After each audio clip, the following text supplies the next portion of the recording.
Хайырлы иртә, Россия 1 телеканалында Татарстан яңалыклары, студияда Гөлназ Ибрахимова, безнең бүгенге чыгарылышта. Бүген Бөтен Россия татар дин әһелләре форумы башлана. Татарстан дәүләт телерадио компаниясе игълан иткән «Дети рисуют страну» бәйгесенә йомгак ясалды.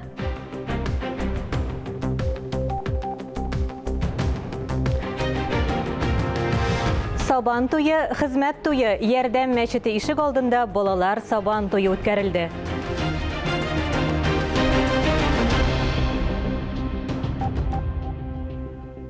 Бүген Чаллыда Россия Федерациясе премьер-министры Михаил Мишустин катнашында зур киңәшмә уза. Мәскәү кунагы автомобиль ясау тармагындагы яңа юнәлешләр турында фикер алышуда һәм Кытай компаниясе белән хезмәттәшлектә төзеләчәк акыллы заводның беренче ташын салуда катнаша. Туган телләр һәм халыклар бердәмлеге елының беренче ярты еллыгы тәмамланып килә. Районнарда бу уңайдан һәр даим эшлекле очрашулар, түгәрәк өстәлләр уза. Анда нинди сорауларга җавап эзләнә, кичекмәстән хәл ителәсе мәсьәләләр бармы? Бу хакта хәбәрчеләребез әзерләгән махсус репортаж. Әлеге очрашуларның төп максаты балаларга кичкенәдән Габдулла Тукай әйткәнчә, әткәм-әнкәмнең телен өйрәтү юлларын ачыклау, аеруча нәтиҗәле алымнарны үрнәк итеп алу. Ә сандугачлар кунып сайрый торган Сарман төбәгендә үрнәк эшләр җитәрлек. Музеебызда Бөек Ватан сугышы чоры елларын хәтерләткән экспонатлар бар. Шулай ук колхозлашу еллары турында борынгы бабаларыбыз изләрен калдырган документлар да күп. Шулай ук нумизматика, борынгы акчалар, бизәнү әйберләре тупланган. Сарман районында 19 милләт вәкиле яши. Төрле милләт халыкларының гореф-гадәтләрен район мәктәпләрендә укучы балалар да белеп үсә. Башкалабыз булган Казаннан. Җәлил бистәсендә гомумән туган якка, аның мәдәниятенә мөкибән халык яши. Биредә кем генә юк, һөнәрчелекне үз үтишчеләр, рәссамнар, үзешчән җырчылар барысы да мәйданда. Музыка мәктәбендә узган түгәрәк өстәлдә туган телләр һәм халыклар бердәмлеге елына багышлап киләсе ярты еллыкта үткәреләсе чаралар турында фикер алыштылар. Сарман укучылары арасында әдәбият һәм татар теле буенча олимпиада җиңүчеләр һәм призерлар да аз түгел.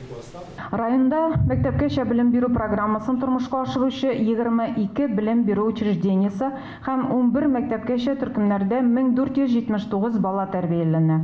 Аларның 84% татар милләтеннән, 13.8 рус милләтеннән, катнашкан никахтан туган балалар 1.3. Күрсәткечләр һәр районда бер үк түгел. Мәсәлән, төп халкын татарлар тәшкил иткән Тукай районының балалар бакчасында татар төркемнәре бары 35% кына. Ә ни өчен шулай дип урынлы сорау бирә Бөтендөнья татар конгрессының милли шура рәисе Васил Шахразиев. Балалар бакчасына баргачтан балалар әти-әниләр, тәрбиячеләр белән бергә кулга кул тушып, җырлап, сөйләп мәктәпкә барырга тиешләр. Ә күрше Мөслим районында Васил Шахразиев, Мөслим районы башлыгы Рамил Муллин катнашында Бөтен Россия авыл сабан туен оештыру комитеты утырышын уздырды. 3 июльдә Мөслим 11-нче Бөтен Россия авыл сабан туе кунакларын каршы алырга җыена. Ләлә Зайнуллина, Дмитрий Второв, Сергей Павлухин, Илдар Сафиуллин, Татарстан яңалыклары. Казанда сәламәт шәһәрләр, сәламәт туклану балаларга форумы дәвам итә. Әлеге чарага сәламәт туклану өлкәсендә махсуслашкан Россия һәм чит ил экспертлары төрле илләрнең шәһәр мэрлары килде. Казанлылар мастер-классларда катнаша, шулай ук онлайн режимда форумның эшлекле программасы белән таныша. Сәламәт туклануның иң яхшы экспертлар фикерләрен ишетә ала. 5 июньдә изге Болгар җыены үткәрелә. Борынгы Болгар җирендә исламның рәсми төстә кабул ителү истәлегенә әлеге чара 20 елдан артык үткәрелә. Бу хакта Татар информ мәгълүмат агентлыгында узган матбугат конференциясендә хәбәр ителде. Журналистлар сорауларына мөфтиятның аппарат җитәкчесе Ирек Арсланов, Бөтендөнья татар конгрессы башкарма комитеты җитәкчесе Данис Шакиров, Татарстан мәдәният министры урынбасары Дамир Натфуллин җавап бирде. 2021 елның 5 июньдә Татарстан Республикасы Спас районының Болгар шәһәрендә Идел буе Болгар дәүләтенең рәсми рәвештә ислам динен кабул итү көненә багышланган изге Болгар җыены фестивале узачак. Аларның бу фестивальның күп шаралары музей, Болгар музей тыйлыгында булачак. Изге Болгар җыенында милли тормыш һәм дин 11-нче Бөтен Россия татар дин әһелләре форумы делегатлары да катнаша. Болгар җыены алдыннан без һәр елны Бөтен дөнья татар конгрессы, быел аны без инде 11-нче мәртәбә уздырабыз. Бөтен Россия татар дин әһелләре җыены.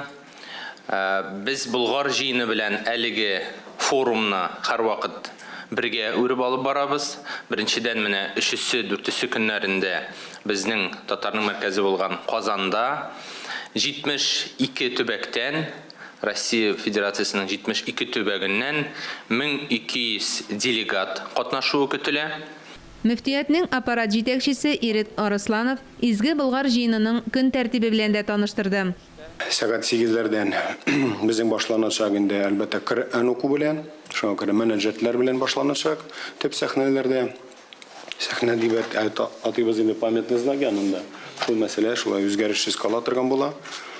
Шуннан соң Болгар Ислам Академия бинасында президентыбыз тарафыннан кабул ителә безнең Россия төбәкләреннән булган һәм чакырылган мөфтиләребез.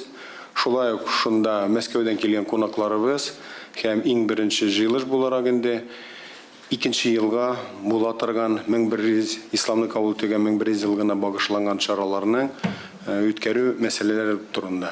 Шуңа күрә оештыру комитеты буларак түгел ул, иң беренче иттереп әлеге секендә очрашып сөйләшә торган сүзләр була. Мөршидә Җиһан, Таһир Хәсәнов, Татарстан яңалыклары. Хәзер республика җитәкчелеге алдында төп бурыч коронавирустан вакцина ясатырга теләгән кешеләр өчен уңайлы логистика оештыру. Бу хакта брифингта Татарстан президентының матбугат хезмәте җитәкчесе Лилия Галимова әйтте. Дәүләт һәм республика өчен төп бурыч кешенең коронавирустан вакцина ясату өчен теләсә кайсы җирдә һәм теләсә кайсы вакытта мөмкинлеге булырлык итеп шартлар тудыру. Вакцина кайтарылу белән Татарстанда вакцинация пунктлары саны артачак. Шулай ук гражданнарга үз вакытында мәгълүмат җиткерү өчен дәүләт хезмәтләре порталында да барлык мәгълүмат бирелгән. Ике атна эчендә республика сулыкларында 7 кеше баткан. Бу хакта Татар информда узган матбугат конференциясендә Татарстанның кеше кимәләр буенча баш дәүләт инспекторы Юрий Венедиктов сөйләде. Төп сәбәп теләсә кайда су коену. Ел башыннан Татарстан сулыкларында 19 фаҗига булган. Һәлак булучылар арасында 2 бала да бар. Республиканың 12 районында су коену өчен махсус яңа мәйданчыклар төзелә. Бәлә каза һич көтмәгәндә килеп чыга һәм аяктан йыга. 2 көн эчендә аякка бастырырга Татарстанда бот сөяге сынган пациентларга медицина ярдәме күрсәтүнең яңа схемасын эшләделәр. 60 яшьтән өлкән кешеләр травмаларны ешрак ала һәм урын өстендә ята. Яңаша дәвалау усулларын безнең хәбәрчеләр дә күреп кайтты.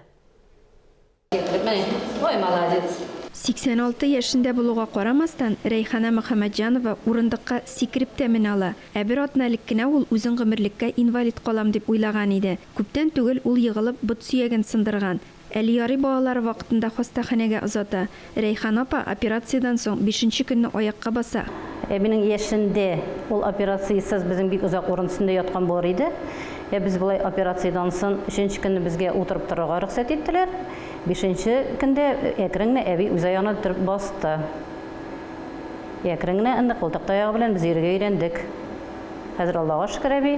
Сәламәтлек саклау министрлыгының баш травматологы Владимир Беляков өлкәннәрнең иң еш имгәнә торган урыннарын искәртте. Еш кына имгәнүләр өйдә аз гына биеклектән егылып яки яткан урында җайсыз әйләнүдән дә булырга мөмкин. Иң мөһиме вакытны сузмыйча табибка мөрәҗәгать итәргә кирәк. Хәзер Татарстанда 60 яшьтән өлкәнрәкләрне 5 хастаханә кабул итә. Шуларның 3се Казанда, берсе Ярчаллыда һәм Әлмәттә. Һәрберсендә тәҗрибәле белгечләр эшли. Табиблар иң мөһим шарт ауруның беренче адымнарын 2нче көнгә үк ясауы дип саный. Кәефендә ярый, әлхәмдүлиллаһ. Ярый. Менә шулай төшеп утырып торам, Аллаһка шөкер хәзер. Рәйхана Мөхәммәтҗанова бүген соңгы рентгентын ясады. Барысы да әйбәт. Хәзер туган авылына кайтып, табиблар аны ничек аякка бастыруын горурланып сөйлисе генә калды. Ләлә Зайнуллина, Алмаз Хакимов, Ринат Сахибгәрәев, Татарстан яңалыклары. Казанның 175-нче мәктәбендә фаҗига вакытында имгәнгән кызны Мәскәү клиникасыннан чыгардылар. Республика сәламәтлек саклау министрлыгының матбугат хезмәте хәбәр иткәнчә, ул Казанга кайтарылган. Табиблар баланың хәлен канәгатьләнерлек дип бәяли. Бүген фаҗигада зыян күргән тагын бер малайны чыгарырга ниятлиләр. Башкала клиникаларында тагын 4 бала һәм 3 олы кеше дәвалана. Моннан тыш балалар республика клиник хастаханәсендә 3 пациент дәвалануын дәвам итә. Аларның хәле тотрыклы. Казанда «Дети рисуют страну» дип аталган рәсем бәйгесенә йомгак ясалды. Аны без, ягъни Татарстан дәүләт телерадиокомпаниясе 15 елдан бирле үткәреп киләбез. Бәйгедә барлыгы 10 меңнән артык укучы катнашты. Яшь рәссамнар нинди темаларга үстенлек бирә? Бәя бирүче экспертлар балалар иҗатын ничек бәяли? Киләсе язмабыз әлеге сорауларга ачыклык кертер. Необычное, по крайней мере, действительно все в руках человека. Рәсем ясар өчен Имин юллар, фән һәм технологияләр елы, туган телләр һәм халыклар бердәмлеге елы, шулай ук табибларга рәхмәт темалары тәкъдим ителде. Балалар аеруча медицина хезмәткәрләренә рәхмәт әйтүне өстен күргән. Все знаем тяжелые последствия и Бүгенге көндә табиблар, гомумән медицина хезмәткәрләре хезмәтенә ихтыяҗ зур. Балалар да моны аңлый. Без дә әлеге рәхмәтле балаларны билгеләп үттек. Һәр юнәлешнең үз эксперты, мәсәлән, юл хәрәкәте иминлеге вәкилләрен Имин юллар темасы җәлеп итте. Алар өчен юл аркылы чыгу урынын яки куркынычсызлык каешын дөрес һәм төгәл итеп ясау кебек мәгънәви төшенчәләр мөһим. да, они детские, но где-то все равно где-то с профессиональным подходом. Профессиональ жюри рәсемне бала үзе ясаганмы, әллә өлкәннәр ярдәм иткәнме икәнен бер күрүдә ачыклый. Рука ведет совсем иначе. Балаларның рәсем ясауга үз карашы. Аларның кузалавы да башка. Пумала белән буяулары да зурлардан аерыла. Бәйгенең йомгаклау этабына 300-дән артык рәсем сайлап алынган. Аларның һәрберсе шәһәр һәм район этапларында җиңүче. Вызывает восторг. Мин рәсемнәрне күргәч хайран калдым. Балалар тормышны шул кадәр тоемлы, искиткеч, 4 төрле темага да бик иштәлекле рәсемнәр ясалган. Дети рисуют страну бәйгесе Татарстан дәүләт телерадиокомпаниясе, Бердәм Россиянең төбәк бүлеге, юл хәрәкәте иминлеге дәүләт инспекциясе, Мәгариф һәм фән министрлыгының уртак проекты. Җиңүчеләргә бүләкләр Россия көненә багышланган тантаналы чарада тапшырыла. Мөршидә Җихан, Дмитрий Второв, Сергей Павлухин, Татарстан яңалыклары. Хөрмәтле телевизор караучылар, хәзер тапшыруыбызны китап ачтым сәхифәсе белән дәвам иттерәбез. Яңа китаплар белән сезне хезмәттәшем Ләлә Зәйнуллина таныштыра. Исәнмесез? Яңа татар китаплары белән сезне мин Ләлә Зәйнуллина таныштырам. Журналистлар берлеге йортында тележурналист Илдар Кыямовтың «Җырларымда җирсүем» шигырьләр җыентыгы тәкъдим ителде. Егет кешегә 70 төрле һөнәр дә аз дигән мәкаль әйтерсең нәкъ Илдарга әйтелгән. Бәллүр каләм конкурсы 30 имәни бүләге иясе Илдар Кыямовның фәлсәфи матур шигырьләр язганын күпләр белми дә торгандыр. Ул шигырьләрен балачагыннан яза. Хәзер дә иҗаттан туктаганы юк. Җырларымда җирсүем басмасы 50 яшьлеге уңаеннан нәшр ителде. Узган бер этапларга нәтиҗә ясап, аларны китапларны теге киштәгә тәртипләп тизеп куясың, бит я булмаса архивны, кәгазьләрне дигәндәй рубрикацияләп, исемнәрен билгеләп дигән кебек. Менә шулай тормышның тәртипкә китереп, тәртипләп кую фарыз дип уйлыйм, лазым. Чөнки үзеңә алга таба эшләр өчен җиңел була. Һәм менә 50 яшь инде ул үзенә күрә бер этап. Аллага шөкер ирешелгәннәр бар һәм эшлисе килгәннәр әле тагын да күбрәк. Авторның «Мәңге яшә әмирем» дигән Ширмешән районы Әмир авылы тарихына багышлаган яңа китабы да әзер. Ул архив материаллары һәм аксакалларның сөйләвенә нигезләнеп язылган. Һәркемнең иң зур хәзинәсе туган яга. Бу уңайдан тарихчы археолог Альберт Борхановның юбилярга әйтер сүзләре шактый. Һәр авылның тарихының китабы булырга тиеш. Ширмешән районында хата эшләмәсәм бер 42-44 авыл бар. Шул чама. Ләкин менә Свердловск өлкәсендә 2 китап чыккан, Ширмешәндә 94 китап чыккан. Хәзер 95 була, 96-да булыр. Менә күрәсезме? Бу Татарстан районнары алында беренче урын, Россия Федерациясында беренче урын, Евразиядә беренче урын. Так что сезнең өлешегез дә бар. Казан дәүләт университеты профессоры Васил Гарифуллин Илдарның университетта укыган елларын, җырлый башлавын, Ирнис Рахматуллин җитәкчелегендәге татар халык хорында солист булуын искә алды. Türlü kızıklı şahıslar idalar okuyan vaqtda Ildar indi özünün töplülüğü bilen ayrılıp turaydı. Maksatçanlığı bilen şırğa industri şırda bik aktif kirip gittir. Mine şul şırda telge bik ihtibarlı buldu. Bugün de jurnalistlarını mine üzerinin YouTube kanallarında üzerinin mine yüzüne göre pedagog. Jir şiir bilen urilip bargan kişe hizmetteşler, yoqtaşlar, qonaqlarının uçuraşı, oralaşı orını da buldu. Tatar sanatına nigiz saluşu İdil boyunda birinci sanat bilimi doktoru Fuat Valiyev'nin tuğuna 100 yıl. Şul oңайdan Tatar Halk Dekoratif Sanatı isimli yana kitap çıktı. Tatarstan kitap naşriyetinde basılgan bu basma keng qatlam оқушыларға yardımlık. Әлеге kitapta Tatar sanatının tarixi, onun türleri qaralgan. Şol исәптән, мәсәлән, to'quvchilik, milliy şigu, zərgənçilik, күнчелек, taştan hem ağaçtan uyu, hem bular barысы da fənni яқтан izlənülərə negizlənib эшләнгән xizmət. Авторның өзі ясаган бик күп рәсемнәре кергән. Ул экспедицияларда йөргәндә şu тарихи чыганаклардан рәсемнәрне үз куллары белән үзе ясаган һәм аларны менә шу альбомга без керттек. Балаларга милли эстетик тәрбия бирүдә менә шу материалларны кулланырга була. Монда 500-гә якын фотографиялар, алар илебезнең төрле музейларының экспонатларыннан алынган фотографиялар. Бүгенге көндә мондый китапларга ихтыяҗ зур дип әйтергә була. Ни өчен? Чөнки дизайнерлар, иҗат кешеләре алар гел эзләнүдә бит. Безнең халкыбыз элек-электән тырыш, һөнәрле булуы белән аерылып торган. Шигү, туку, бизәкләр төшерүдә үзенең кул көчен генә түгел, матурлыкка омтылышын, хыялын, эстетик зауыгында салган. Әлеге матур гадәтләр буыннар чылбыр белән дәвам итсен иде дигән теләктә бүгенгә саубуллашам. Исән, имин булыйк. Хөрмәтле телевизор караучылар, бер никадәр тәнәфестән соң без дәвам итәрбез. Татарстан яңалыкларыннан аерылмагыз. Күрмәүчеләрне тернәкләндерү эше белән бөтен дөньяга билгеле булган ярдәм фонды хәйриячелек өлкәсендә иң актив, абруйлы мөселман оешмаларының берсе. Әле яңа гына балалар өчен оештырган чарада 100дән артык бала катнашты. Ярдәм ишек алдында узган бәйрәмнән хәбәрчебез Мөршидә Җихан репортажы. Bu матур кичкенә принцессалар бәйрәмгә хуш килдегез. Ул көнне кояш та балалар кебек гел елмайып торды. Урамда үткән чараларда көннең матур булуы да әһәмиятле шул. Минем исемем Мария, мин 5нче класста укыйм. Хәзер минем каникул. Мин бәйрәмгә килдем. Хәзер паровозда паровозга утырам. Монда бәйрәм була. Без уйныйбыз. Мин әни белән, апа белән һәм дуслар белән килдем. Бу каникулдан соң беренче бәйрәм. Бу бәйрәмдә иң күңелле уеннар.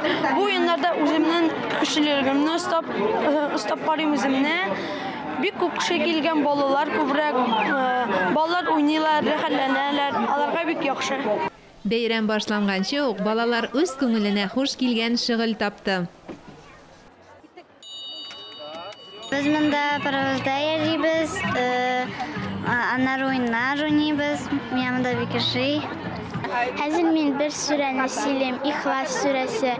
Бисмиллаһир-рахманир-рахим. Кул хуаллаху ахад, Аллаху самад, лам ялид ва лам юлад, ва лам якул лаху куфуан ахад.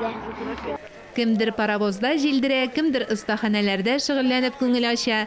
Ярдәм фонды балалар рәхәтләнеп ял итсен өчен бөтен шартларны да тудырырга тырышкан. Балаларны чакырдык монда. Һәм инвалид балалар да монда катнашалар. И төрле чаралар уздырыла. Менә анда мәйданда көрәш, ике төрле көрәш. Аннары соң канат тарталар, индидер соревнованиялар, төрле чаралар уздырыла, интеллектуальный чаралар шул, чтобы балаларның кызык булсын. Кайда балалар, шунда балалар өчен иҗат итүче Йылдыз Шәрәпова булыр. Bu Ярдәм мәчете белән инде күптәннән аралашабыз, ачылган көненнән дияргә була. Шунлап та иң шундый мәрхәмәтле мәчетләрнең берсе ул име. Шуңа күрә балаларга да шушындый бәйрәм үткәрергә уйлаулары да шул мәрхәмәтлелекнең бер мисалы инде аларның әйме. Монда без гел корбан чалабыз, корбаннар китерәбез. Менә балаларга багышлауы бик әйбәт. Чөнки безнең киләчәгебез балаларда. Менә алар кичкенәдән шушылай күреп үсәләр. Димәк инде динебез дә, телебез дә киләчәктә дә исән-сау булачак Алла бирсә. Кеше Сабантуй рәвешен алган бәйрәмнең төп чарасын Гамил Нур алып барды. Балалар берсен-берсе уздырып Коръән аятләре һәм сүрәләр укыды. فالفارقات فرقا فالملقيات ذكرا عذرا أو نذرا. Бәйрәмгә килүчеләр каршында чыгыш ясаучы оештыручылар балаларга иң изге теләкләрен җиткерде. Ел сайын монда балалар өчен без бәйрәм үткәрәбез. Былтыр пандемия сәбәпле үткәрә алмадык, ләкин бу күрәсез бу монда Сабантуй шикелле балалар уйныйлар, төрле мастер-класслар, аларның сәхнә программасы да булачак, Алла бирсә. Безнең өчен бу киләчәк, балалар безнең киләчәгебез, шуңа күрә аларга игътибар итәргә кирәк, тәрбия бирергә кирәк. Шул безнең тәрбия инде ул аларга яхшы караш, яхшы мөгамәлә булу ул да тәрбиянең бер төре инде. Ишетмәүчеләр өчен тамаша барышын махсус укытучы хәрәкәтләр белән аңлатты.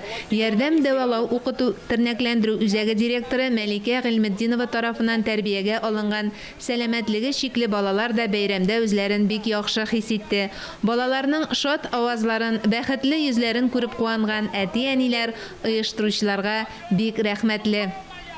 Альхамдулилlah, балалар мәктәпне бетергәннәр, җәйгә чыктылар. Шундый күңелле, монда мусульман балаларны чакырып, шундый алар монда конкурслар, бөтен мусульман кешеләр җыйналганнар, бик күңелле. Аллага шөкер, бик зур рәхмәт. Кем конкурсларны, кем шундый бәйрәмнәрне оештыра, бик күңелле. Балалар шундый иртәннән киенеп, бүген бәйрәмгә барабыз дип, менә шундый күңелле. Бик шатланып килдек Сабантуйга. Балалар өчен оештырганнар өчен бик зур рәхмәт. Шундый мероприятияләр күбрәк булсын иде. Балалар шундый мероприятияләрне күреп үсәләр. Алдагы вакытта телне онмаслар, татар телендә. Шундый бәйрәмнәрнең күбрәк булуын телибез. Балаларга да күңелле, безгә дә күңелле. Балалар төрле бәйгеләрдә катнашып бүләкләр дә алды. Гомумән, әлеге бәйрәм һәрбер балага үзе зур бүләк булды. Мөршидә Җиһан, Таһир Хәсәнов, Татарстан яңалыклары. Уникаль телесәяхәт 12 июнь Россия көнендә онлайн платформада Киң илем, туган илем дигән тәүлек буе эшли торган телевизион марафон узачак. Аны Татарстан дәүләт телерадиокомпаниясе холдингы үткәрә. Марафон илнең барлык төбәкләрен мәгълүмат киңлегендә берләштерәчәк. Безнең телерадиокомпания тамашачыларны республикабыз белән таныштыра, зур репортажлар әзерли. Без Казанны, Болгарны һәм Свияжскины, төбәгебезнең гаҗәеп табигатын күрсәтәчәкбез. Гореф-гадәтләр, мәдәният турында сөйләячәкбез. Марафон көнбатыштан көнчыгышка таба барлык сәгать поясларын кулачлаячак. Әлеге сәгатькә шундый яңалыклар иде. Мин Гөлназ Ибраһимова бүгенгә сезнең белән саубуллашам. Коронавирустан прививка сатырга онытмагыз. Үзегезне һәм якыннарыгызны саклагыз. Исән-имин булыгыз.